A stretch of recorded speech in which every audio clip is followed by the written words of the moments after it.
2011 gazette නිවේදනයකින් මේක ඇත්තටම භූමියේ ක්‍රියාත්මක වෙන නීතියක්. මේ මොහොතේ සිට නැවත අපි කරන්නේ මේක ප්‍රතිනිර්මාණය කිරීමක්.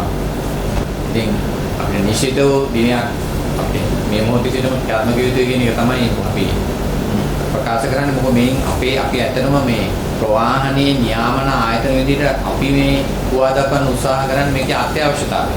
විශේෂයෙන්ම රියදුරන්නේ අපි ආයතනය කරන්නේ මේක පිළිබඳ දැඩි අවධානයක් ක්‍රියාත්මක කරන්න. අපි තාක්ෂකයක් විදිහට ජූලි 1 වෙනිදා ඉඳලා මේ පිළිබඳ විශේෂ අවධානයකින් කටයුතු කරන්න අදහස් කරලා තියෙනවා. නමුත් ඒ සියලු දේවල් පරමාර්ථය දඬුවම් කිරීම හෝ මේ ක්ෂේත්‍රයේ තියෙන ගුණාත්මක භාවයට අපි බාධා කරන්න නෙමෙයි. අපේ අවශ්‍යතාවය තියෙන්නේ මේක තහවුරු කිරීම තුළින් මේක රියදුරාගේ මනසට කැවැද්දීම තුළින් ආරක්ෂිත ආකාරයට මේ බස් රථය නොආගේ ධාවනය කිරීම සඳහා අපි සක්‍රීය මැදිහත් වීමක් කිරීම තමයි අපේ අරමුණ වෙලා තියෙන්නේ.